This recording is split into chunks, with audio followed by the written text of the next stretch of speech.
बिस्मिल्लाहिर्रहमानिर्रहीम। अपनी ग़िज़ा से पूरा फ़ायदा उठाइए। मज़ा और सेहत। इंसान जितना ही ज़्यादा अक्लमंद है, इतना ही ज़्यादा उसने अपनी खुराक में बनावट और मिलावट कर दी है। बनावट का असल सबब क्या है? सिर्फ मज़े और करारा करारा करके दिल बहलाने के लिए अपने दिल की ख्वाहिशात पूरी करता है और इस बनावटी खुराक को मुख्तलिफ तरीक़ों से मिर्च मसाले मिलाकर बिगाड़ देता है। इसलिए वो ग़िज़ा के इंतखाब में फ़र्क नहीं कर सकता। सबसे पहली बात तो ये है कि हम ग़िज़ा के फ़ायदे को मद्देनज़र रखें और ये देखें कि कौन सी ग़िज़ा हमें कितना फ़ायदा देती है और किस ग़िज़ा का तंदुरुस्ती के साथ कितना ताल्लुक़ है। बल्कि हमने ये देखना है कि ग़िज़ा के इस इंतखाब में हमने कौन कौन सी चीज़ें ली हैं और उनकी मकदार कितनी है। सच तो ये है कि मज़े और तंदुरुस्ती में ज़मीन आसमान का फ़र्क है। यहाँ बनावटी मज़े को अहमियत हासिल रहेगी,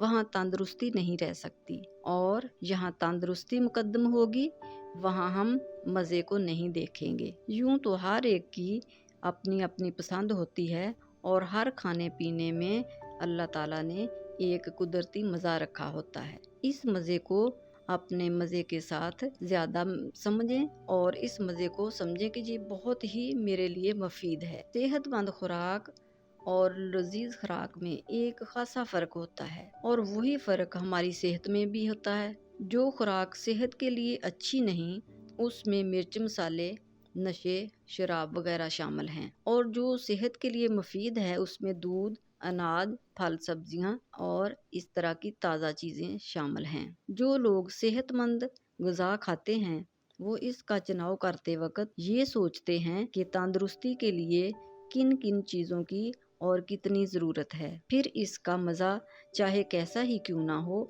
वो खुशी से खा लेते हैं। ठीक इस तरह जिस तरह के मरीज़ दवाई इस्तेमाल करते वक्त मज़े का ख्याल नहीं रखता, बल्कि उसका मुद्दा सिर्फ तंदुरुस्ती हासिल करना होता है। मुनासिब ग़िज़ा इस्तेमाल करके जवानी को कायम रखें। माहिर ग़िज़ायात कार्डियल ने सालहा साल की मुख्तलिफ मेहनत से मुख्तलिफ इक़साम के खानों के बारे में बताया कि जिस्मानी और नफ्सियाती असरात इनके हमारे जिस्म पर क्या होते हैं, और वो इस नतीजे पर पहुंचा कि ग़िज़ा की मुनासिब मनसूबाबंदी के ज़रिए हम बहुत से अमराज को रोक सकते हैं और कई अमराज को हम बिल्कुल ख़त्म कर सकते हैं। माहिरीन ग़िज़ायात रोज़ बरोज़ ज़्यादा वसूख के साथ साबित कर रहे हैं कि हमारी बहुत बीमारियां नाक़िस ग़िज़ा और गलत खुराक की वजह से शुरू होती हैं। अगर हम तवील और पुरमसरत ज़िंदगी और हल्की फुल्की ज़िंदगी बसर करना चाहते हैं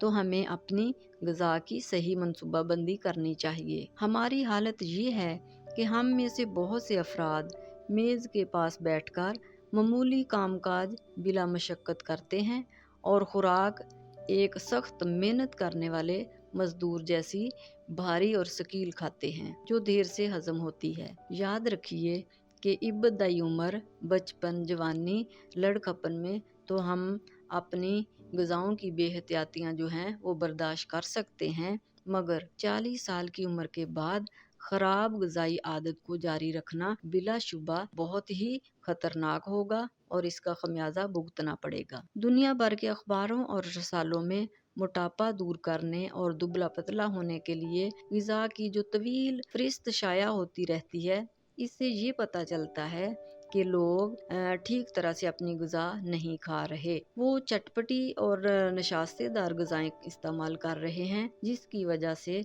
उनकी ग़िज़ा में सब्जियां और फल और भूसी वाले अनाज कम शामिल होते हैं और उनका फिर मोटापा ही मुकद्दर बनता है। बहरहाल किसी इस्लाही ग़िज़ा को अमल में लाने के बाद जिस्म में फ़ौरी तब्दीली नहीं हो सकती।